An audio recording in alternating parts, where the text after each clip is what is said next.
سجدہ سہو سلام سے پہلے کرنا چاہیے یا سلام پھیرنے کے بعد؟ جو صحیح سنت کے مطابق ہے اس کی وضاحت درکار ہے۔ محترم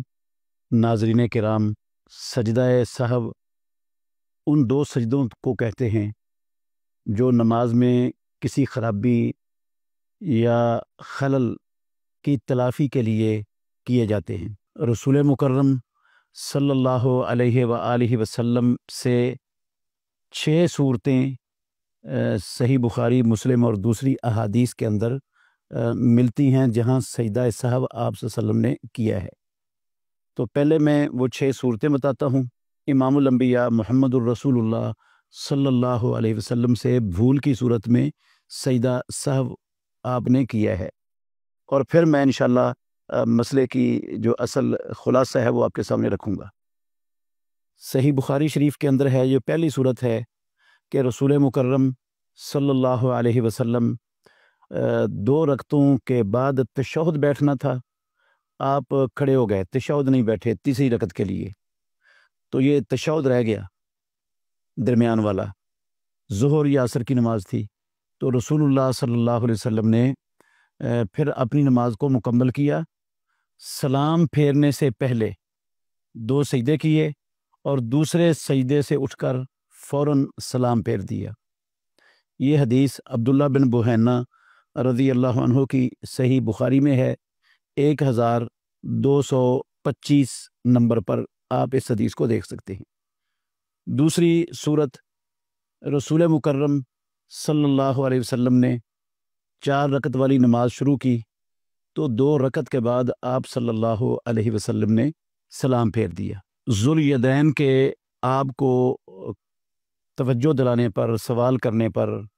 رسول اللہ صلی اللہ علیہ وسلم نے پھر 2 رکعتیں ادا کی، اور 2 رکعتیں پڑھنے کے بعد، مکمل تشہد پڑھنے کے بعد آپ صلی اللہ علیہ وسلم نے سلام پھیر دیا، اور پھر دونوں طرف سلام پھیرنے کے بعد 2 سجدے کیے اور دوسرے سجدے سے اٹھ کر فوراً پھر دونوں طرف سلام پھیر دیا۔ یہ عبداللہ بن مسعود رضی اللہ عنہ کی حدیث ہے، صحیح مسلم شریف میں 574 نمبر پر صحیح مسلم میں آپ یہ حدیث دیکھ سکتے ہیں۔ تیسری صورت، رسول مکرم صلی اللہ علیہ وسلم نے 4 رکعتوں والی نماز میں 3 رکعتیں پڑھا کر سلام پھیر دیا۔ صحابہ رضوان اللہ علیہ مجمعین کے پوچھنے پر پھر آپ صلی اللہ علیہ وسلم نے جو رکعت رہ گئی تھی اس رکعت کو ادا کیا اور پورا تشہد پڑھا۔ پورا تشہد پڑھنے کے بعد آپ صلی اللہ علیہ وسلم نے دونوں طرف مکمل سلام پھیر دیا، پھر دونوں طرف سلام پھیرنے کے بعد 2 سجدے کیے اور دوسرے سجدے سے اٹھ کر فوراً پھر سلام پھیر دیا۔ چوتھی صورت، رسول مکرم صلی اللہ علیہ وسلم نے 1 مرتبہ 5 رکعتیں پڑھا دیں 4 کی بجائے، تو سلام آپ نے پھیر دیا 5 رکعتیں پڑھانے کے بعد۔ پھر آپ صلی اللہ علیہ وسلم کو بتایا گیا کہ آپ نے تو 5 رکعتیں پڑھائی ہیں، تو آپ صلی اللہ علیہ وسلم نے اسی طرح 2 سجدے کیے اور دوسرے سجدے سے اٹھ کر فوراً آپ نے سلام پھیر دیا۔ یہ حدیث صحیح بخاری میں ہے، 1226 نمبر پر آپ اس حدیث کو صحیح بخاری میں دیکھ سکتے ہیں۔ یہ جو آخری 2 صورتیں میں نے بتائی ہیں نا، اس میں رسول مکرم صلی اللہ علیہ وآلہ وسلم نے اپنی ساری نماز نہیں لوٹائی۔ بعض لوگوں کا خیال ہے کہ اگر ایسی صورت بن جائے تو پھر نماز ساری پہلی باطل ہو جاتی ہے اور دوبارہ نئے سرے سے نماز شروع کرنی پڑتی ہے۔ یہ بات ان صحیح بخاری اور صحیح مسلم شریف کی احادیث کے خلاف ہونے کی بنا پر سراسر غلط ہے، صحیح نہیں ہے۔ یہ بس جو نماز رہ گئی ہے اس کو پورا کریں اور سجدہ سہو کر دیں۔ تو سجدہ سہو ان احادیث سے جو میں نے آپ کے سامنے رکھی ہیں، اور 2 حدیثیں اور ہیں جو میں آپ کو سنا دیتا ہوں انشاءاللہ الرحمن، ان سے پتہ چلتا ہے کہ نماز میں 3 شکلوں میں سجدہ سہو ہوتا ہے۔ پہلی شکل ہے نماز میں کمی ہو گئی ہے، دوسری شکل ہے نماز میں اضافہ ہو گیا ہے، اور تیسری شکل ہے نماز میں شک پڑ گیا ہے۔ تو ان 3 صورتوں میں سجدہ سہو ہوتا ہے۔ اگر نماز میں کمی ہو گئی ہے، مثال کے طور پر درمیان والا تشہد بھول گیا ہے، بیٹھنے کی بجائے بندہ تیسری رکعت کے لیے کھڑا ہو گیا، مکمل کھڑا ہو گیا ہے، اگر مکمل کھڑا ہو گیا نا تو پھر بیٹھنے کی ضرورت نہیں ہے، اور اگر کھڑا ہوتے ہی اس کو کھڑا ہو شروع کیا تھا اس نے اور یاد آ گیا پھر بیٹھ گیا، پھر سجدہ سہو نہیں ہے، اور اگر کھڑا ہو گیا مکمل پھر بیٹھنے کی ضرورت نہیں ہے، اپنی نماز کو مکمل کرے اور سلام پھیرنے سے پہلے سجدہ سہو کر دے گا وہ، اور پھر سلام پھیر دے گا دونوں طرف دوسرے سجدے سے اٹھ کر فوراً بعد۔ تو یہ ہے کمی کی شکل میں، اگر نماز میں کمی ہوئی ہے تو۔ اگر اضافہ ہوا ہے،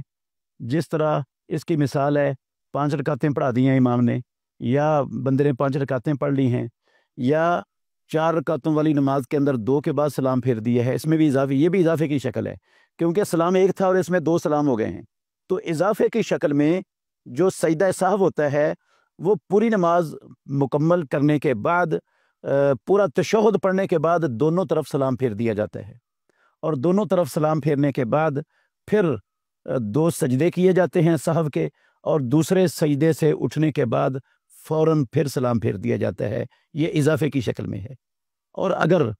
بندے کو نماز میں شک پڑ گئی ہے تو شک کی 2 صورتیں بنتی ہیں۔ شک کی ایک صورت یہ ہے کہ بندے کو اپنی رکعتوں 2 یا 3 میں شک ہے کہ پتہ نہیں 2 ہوئی ہیں یا 3 ہوئی ہیں، تو اس میں دیکھا جائے گا اگر اس نمازی کو کوئی غالب گمان ہے، ظن راجح ہے اس کا کوئی، تو وہ ظن راجح پر بنیاد رکھے گا، اور وہ ظن غالب پر بنیاد رکھ کر نماز کو پوری کرے گا۔ مثال کے طور پر اس کا ظن غالب ہے، اس نے 3 رکعتیں پڑھی ہیں، تو وہ 3 رکعتوں کی کو بنیاد بنا کر 1 رکعت اور پڑھے گا، اور وہ سجدہ سہو سلام پھیرنے کے بعد کرے گا، جس طرح نماز میں زیادتی کی شکل میں سجدہ سہو کیا جاتا ہے۔ اور اگر اس کو شک پڑا ہے، دوسری شک کی شکل یہ ہے، اس کو کوئی بھی طرف سائیڈ کوئی بھی راجح نہیں ہے، دونوں طرف برابر ہیں، غالب گمان کوئی نہیں ہے، 3 والی سائیڈ بھی برابر ہے اور 2 والی سائیڈ بھی برابر ہے،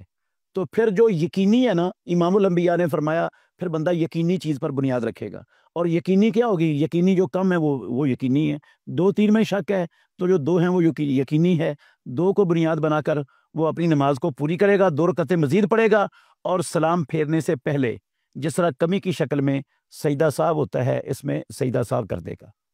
یہ ہے نماز میں سجدہ سہو پہلے سلام سے پہلے کن شکلوں میں ہوتا ہے اور سلام کے بعد کن شکلوں میں ہوتا ہے۔ لیکن ایک بات یاد رکھنی چاہیے کہ اگر اللہ نہ کرے کسی شخص کا نماز میں رکن رہ گیا ہے، رکن، فاتحہ رہ گئی ہے، قیام رہ گیا ہے، تکبیر تحریمہ رہ گئی ہے، کوئی بھی سجدہ رہ گیا ہے، رکوع رہ گیا ہے، تو پھر اس صورت میں اکیلا سجدہ سہو کفایت نہیں کرتا، پھر وہ رکعت کو شمار ہی نہیں کرنا جس کا رکن رہ گیا ہے، اس اگلی رکعت کو اس کے قیام مقام قرار دے دینا، یہ رکعت ختم سمجھنی ہے، اور 1 رکعت آپ نے مزید پھر پڑھنی ہے، جس رکعت کا رکن رہ گیا ہے وہ رکعت آپ دوبارہ پڑھیں گے، اور اس صورت میں نماز مکمل کرنے کے بعد دونوں طرف سلام پھیر دیں گے، اور دونوں طرف سلام پھیرنے کے بعد پھر 2 سجدے کریں گے، اور دوسرے سجدے سے اٹھ کر پھر دونوں طرف سلام پھیر دیا جائے گا۔ اللہ تعالی ہمیں یہ بات اچھی طرح سمجھنے، یاد رکھنے کی توفیق عطا فرمائے۔